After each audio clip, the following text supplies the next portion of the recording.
સંસ્કૃતિ શું છે એ પહેલો સવાલ આપણે આપણી જાતને પૂછીએ. સદીઓથી ચાલતી આવતી રૂઢિ, લગભગ બધા લોકો સંસ્કૃતિના નામે જે કરે છે એ મોરલ પોલીસિંગ છે. આવું કરાય, આવું પહેરાય, આવું ન પહેરાય, આમ ખવાય, આમ ન ખવાય, આવું વર્તાય, આવું ન વર્તાય, આવું બોલાય, આવું ન બોલાય.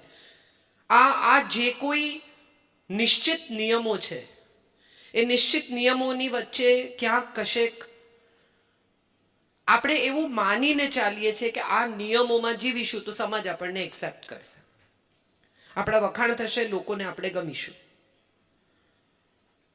બીજા લોકો આપણને સ્વીકારે એ આપણા જીવવાની, આપણા સુખી હોવાની પહેલી શરત છે. અધર પીપલ શુડ એક્સેપ્ટ અસ. આપણું એક્સેપ્ટન્સ થાય, લોકો આપણી સાથે જોડાય, એ આપણા જીવનની મુખ્ય જરૂરિયાત છે. એવું ન થઈ શકે તો ટીનેજથી શરૂ કરીને 70 વર્ષના માજી સુધી બધાને ફિયર ઓફ મિસિંગ આઉટ થાય છે. એમની 6 બહેનપણીઓ હોય 70 વર્ષના માજીની, અને એમાંથી 5 ક્યાંક લંચ પર જઈ આવે અને ફોટા મૂકે તો પેલા છઠ્ઠા બેનને એમ થાય કે મને ન બોલાવી, હવે જો તમારો બધાનો વારો છે. So the fun of the story is કે આપણે બધા જાણે અજાણે એક્સેપ્ટન્સના ગુલામ છીએ. આપણને બધાને લાગે છે થોડા લોકો બનીને એક પરિવાર બને, થોડા પરિવારો બનીને એક સમાજ બને, અને આપણને બધાને લાગે છે કે આ સમાજ એક્સેપ્ટ કરે એને સંસ્કૃતિ સાથે જોડાયેલું જીવન કહેવાય. હું અહીંયા ટી શર્ટ અને પેન્ટ પહેરીને આવું તો પહેલું રિએક્શન એવું આવે કે અરે આવું પહેરીને અહીંયા અવાય? કેમ ન અવાય? એવું ક્યાં લખ્યું છે? એવું ક્યાંય લખ્યું નથી કે એવું પહેરીને ન અવાય. તમને મારી વાત સાંભળવામાં રસ છે કે હું શું પહેરીને આવું છું એ જોવામાં રસ છે? પણ મજા એ છે કે હું પણ એને ફોલો કરું છું, તમે પણ એને ફોલો કરો છો, અને એને આપણે જાણે અજાણે સંસ્કૃતિ કહીએ છીએ. ભાષા એ માણસે બનાવેલું તત્વ છે. પહેલા નાદ આવ્યો, નાદ પરથી ધ્વનિ આવ્યો, ધ્વનિ પરથી અક્ષરો આવ્યા, અને અક્ષરો પરથી ભાષા આવી. અને આ ભાષા જ્યારે માણસે બનાવી તો તમે એટલું સમજી લો કે દુનિયામાં બનાવેલી દરેક ચીજ નાશવંત છે. ખુરશી પણ નાશવંત છે, ટેબલ પણ નાશવંત છે, ફ્રૂટ પણ નાશવંત છે, અને ભાષા પણ નાશવંત છે. બધાને એમ થઈ ગયું કે ગુજરાતી બચાવીએ, પણ એ એક એવી ભાષા છે કે જેને તમે બચાવી શકો ત્યાં સુધી ડેફિનેટલી બચાવો, પણ આવનારા 5 વર્ષ, 7 વર્ષ, 10 વર્ષ પછી આ ગુજરાતી નહીં રહે. પેનડ્રાઈવનું ગુજરાતી શું? કોઈ નહીં, તમને ખબર નથી. હાર્ડ ડિસ્કનું ગુજરાતી શું? એવા કેટલા બધા શબ્દો આવશે. ગાંધીજી મેજ લખતા, આપણે ટેબલ લખતા થયા. હવે મેજ તમે કોઈને કહો તો એને એમ થાય કે કઈ ભાષા બોલે છે, ક્યાંની ભાષા બોલે છે.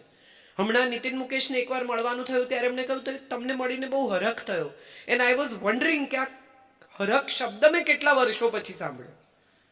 સો એવી કેટલી બધી ભાષા. અમે આ ચાંદલોની એમણે વાત કરી તો હું ને શ્રદ્ધા માનવને બહુ હેરાન કરીએ, એટલે માનવ એક દિવસ કે છે આ 2 જણા ભેગા થઈને મને બહુ કનડે છે. And then he could refer કે મારું ગુજરાતી જે કંઈ છે એ મારા દાદી સાથે રિફર થયેલું ગુજરાતી છે. મારા દાદી બોલતા એટલું જ ગુજરાતી મને યાદ છે. તો આ કનડે છે શબ્દ તો ક્યાં કેટલા વર્ષો પહેલા ભૂસાઈ ગયો સુરેન્દ્રનગરમાં. હવે સુરેન્દ્રનગરમાં કોઈ કનડે છે નથી બોલતું, પણ એ બોલે છે કારણ કે એના મનમાં આ શબ્દ સ્ટોર થયો છે. ધેટ મીન્સ આપણા મનમાં જે શબ્દો, જે જીવનશૈલી, જે પ્રકૃતિ, જે બાબતો સ્ટોર થઈ છે એ સંસ્કૃતિ છે. મારા પપ્પાએ મને શીખવાડ્યું કે આમ કરાય ને આમ ન કરાય. મેં મારા બાળકને શીખવાડ્યું કે આમ કરાય કે આમ ન કરાય. એને એના પપ્પાએ શીખવાડ્યું કે આમ કરાય કે ન કરાય, અને એને આપણે સંસ્કૃતિ માની. એવું છે નહીં. સંસ્કૃતિ શું છે એમાં પડીએ તો આપણને સમજાય કે સભ્યતા સાથેની સમજણ છે. મોટા ભાગના લોકોનો પ્રોબ્લેમ એ નાગરિક કહેવાયા. કેમ નાગરિક કહેવાયા? કારણ કે નગરમાં વસ્યા, જંગલોમાંથી નીકળીને નગરો બન્યા, અને જે નગરમાં વસ્યા એ નાગરિક કહેવાયા. નાગરિક કેમ કહેવાયા? કારણ કે સભ્ય હતા. they were wearing proper clothes, they were behaving proper, they learned to behave. આટલું નાનું છોકરું હોય, તોફાન કરતું હોય, એને આપણે એમ કહીએ નો, ડોન્ટ ડુ ધેટ, છરીકાંટાનો અવાજ નહીં કરવાનો, આમ નહીં કરવાનું, ફલાણું નહીં કરવાનું. 5 વર્ષની છોકરીને આપણે કે સિટ લાઈક અ લેડી, પગ નીચા રાખ. અરે એની ચડ્ડી દેખાય છે, એને પોતાને ખબર નથી. 5 વર્ષના બાળકને આપણે એને અત્યારથી કોન્શિયસ કરીએ છીએ કે અમુક રીતે વર્તાય ને અમુક રીતે ન વર્તાય. એનું બાળપણ છીનવી લીધું આપણી કહેવાતી સંસ્કૃતિ અને સભ્યતાએ. એના કપડાં બદલતી વખતે 3 વર્ષની 5 વર્ષની છોકરી એમ કે છે બધા બહાર જાઓ. એને બોડીની સમજ આવે એ પહેલા તો આપણે એને એવી સમજ આપી દીધી કે એ સ્ત્રી છે. આને સંસ્કૃતિ કહેવાની ભૂલ નહીં કરતા, કારણ કે સંસ્કૃતિ પાસે બીજું બધું બહુ છે. કલ્ચર. What is culture? એમ કહેવાય કે આ લોકો બહુ કલ્ચર્ડ છે. એનો અર્થ એમ થયો કે કલા સાથે જોડાયેલી વાત, શાસ્ત્રો સાથે જોડાયેલી વાત, શસ્ત્ર સાથે જોડાયેલી વાત. આવું કેટલું બધું છે કે જેના વિશે આપણે જાણવાની તસ્દી લીધી નથી ને જાણવાની પરવા પણ કરી નથી. અને હવે અચાનક આપણને લાગ્યું છે કે સંસ્કૃતિ અને સ્માર્ટ લાઈફ વચ્ચે ખેંચાણ થાય છે. સેલફોન ઉપર આપણા બધાનું જીવન એટલું બધું નિર્ભર થઈ ગયું છે. તમે વિચાર કરો, કાળા ચકરડા વાળા ફોન હતા એવું કેટલા લોકોને યાદ છે? યાદ છે ને બધાને? આ કાળા ચકરડા વાળા ફોન હતા, અત્યારે કેટલા નંબર મોઢે રહેતા હતા. એ પછી આવ્યા પુશ બટનના ફોન, જેમાં થોડી મેમરી હતી, એટલે થોડા ભૂલાયા કે આમાં 10 નંબર સ્ટોર્ડ છે, વાંધો નહીં આવે. એ પછી આવ્યા કોર્ડલેસ, જેમાં એથી વધુ મેમરી હતી. એ પછી આવ્યા સેલફોન. તમે સેલફોન ખરીદો ત્યારે સૌથી પહેલો સવાલ કયો પૂછો છો? મેમરી કેટલી છે? મજા શું છે? તો કે જેમ વધુ આર્ટિફિશિયલ ઇન્ટેલિજન્સ પર નિર્ભર થતા ગયા એમ વધુ નેચરલી સ્ટુપિડ થતા ગયા. આપણે બધા એવું નક્કી કરી લીધું કે કરે છે ને, આપણે ક્યાં કરવાનું છે? મિક્સર ગ્રાઇન્ડર હોય, એર કન્ડિશનર હોય, વોશિંગ મશીન હોય કે સેલફોન હોય, તમારે ખાલી એક બટન દબાવવાથી ચાલતું હોય તો તમારે કશું શીખવું નથી. You do not want to invest your brain into anything. અને અહીંથી સંસ્કૃતિનો નાશ અથવા હર્ષ શરૂ થયો. મેમરી હતી ત્યાં સુધી સંસ્કૃતિ હતી. કેમ? કારણ કે શ્રુતિ સ્મૃતિ ઉપર આપણા વેદો છે, શ્રુતિ સ્મૃતિ ઉપર આપણા ઉપનિષદો છે. શિષ્ય પૂછે છે ને ગુરુ જવાબ આપે છે, એ ઉપનિષદો છે. હું હંમેશા કહું છું કે વિઝા લેવા જાઓ ને ત્યારે જે 3 સવાલ પૂછે છે ને, એ 3 સવાલ ઉપનિષદમાં પણ પૂછે છે. કયા 3? ક્યાંથી આવ્યા, ક્યાં જવાના ને કેટલું રહેવાના. આ 3 સવાલ તમે વિઝા લેવા જાઓ ત્યારે પૂછે, ને આ 3 સવાલ તમને ઉપનિષદ પૂછે. ક્યાંથી આવ્યા, કોણ છો, શું છે તમારું અસ્તિત્વ, ક્યાં જવાના, શું થશે તમારા નાશ પછી, તમારા શરીરના નાશ પછી, અને કેટલું રહેવાના. ધરતી ઉપર વ્યક્ત મધ્ય કેટલું છે? ભગવદ્ ગીતા કહે છે કે અવ્યક્તાની ભૂતાની, પાછળ પણ ખબર નથી, આગળ પણ પછી ખબર નથી. આગે ભી જાને ના તું, પીછે ભી જાને ના તું, જો ભી હે બસ યહી એક પલ હે. પણ છતાં આપણી મજા શું છે? તો કે આપણે ભવિષ્યની ખૂબ ચિંતા કરીએ. ચકલી તમારે ત્યાં ચણવા આવે છે ત્યારે પોટલી બાંધે છે કે કાલ મને નહીં તમે ચણ નાખો તો લાવો થોડી પોટલી લેતી જાઓ, એક કપડું આપો ને, આવું કહે છે તમને? એને વિશ્વાસ છે કે મને કાલે જ આ નહીં નાખે તો કોઈક બીજું નાખશે, પણ ચણની પોટલી ના બંધાય એવી એને સમજ છે. ગાય ઘાસ છુપાવે છે કે કાલ આ લોકો નહીં આપે તો લાવો થોડું લઈ લઉં, નાખશે, કોક તો ખવડાવશે ને. એક માણસ જ એવો છે જે ભવિષ્યની ચિંતામાં સમય બરબાદ કરે છે અને ભૂતકાળની ભૂલોમાંથી, ભૂતકાળની સ્મૃતિમાંથી છટકી શકતો નથી. અને માટે કદાચ આપણે આપણી સંસ્કૃતિ સાથે જોડાઈ શક્યા નથી, કારણ કે આપણે ભૂતકાળમાં અટવાયા છીએ. સંસ્કૃતિ ભૂતકાળ નથી, સંસ્કૃતિ અસ્તિત્વ છે. બધા લોકો એવું કહે છે કે આ તો જૂનવાણી છે.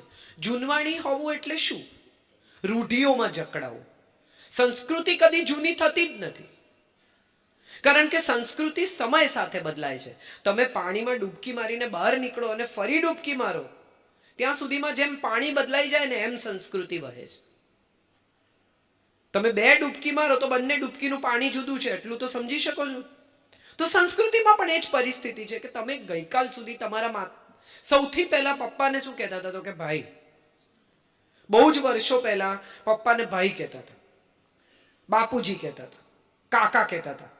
પછી સમય આવ્યો પપ્પાનો, હવે સમય આવ્યો ડેડનો, એનાથી આગળ હવે સમય આવ્યો છે ડેડાનો. પાપા, ડેડા, આ કયા શબ્દો છે જે આપણે કદી, છોકરાઓ લખે છે TTYS, ટોક ટુ યુ સૂન. આ TTYS LOL. હું ક્યાં સુધી એવું વિચારતી હતી કે love you lots.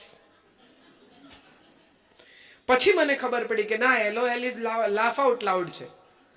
So these are the things. કેટલા વખત સુધી મને એમ હતું કે અચ્છા તો લવ યુ લોટ્સ કે છે. એવું છે નહીં.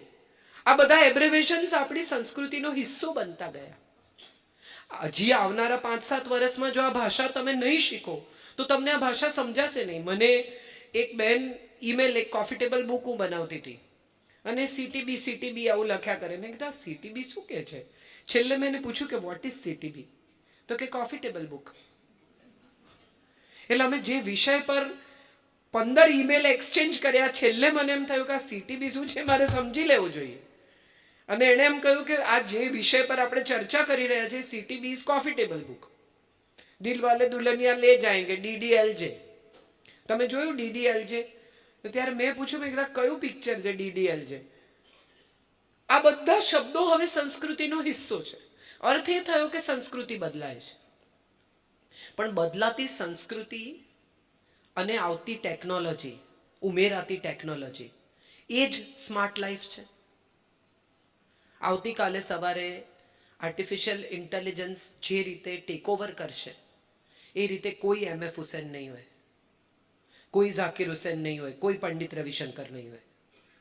હવે યુનિક કશું રહેશે જ નહીં, બધું જ ક્રિએટ કરી શકાય છે. દરેક વસ્તુનું રિપ્રોડક્શન, દરેક વસ્તુની કોપી શક્ય છે. આર્ટિફિશિયલ ઇન્ટેલિજન્સથી ચહેરા ક્રિએટ કરી શકાય છે જે એક્ઝિસ્ટ જ નથી કરતા. કોકની આંખો, કોકનું નાક, કોકના હોઠ, કોકના કાન, કોકના ગાલ, આ ભેગું કરીને એક માણસ બની જાય અને માણસ આ જગતમાં છે નહીં. કેટલી બધી વાર કેટલા લોકોને કહેવું પડે છે OTP શેર ના કરો, OTP શેર ના કરો. કેમ ના કરો?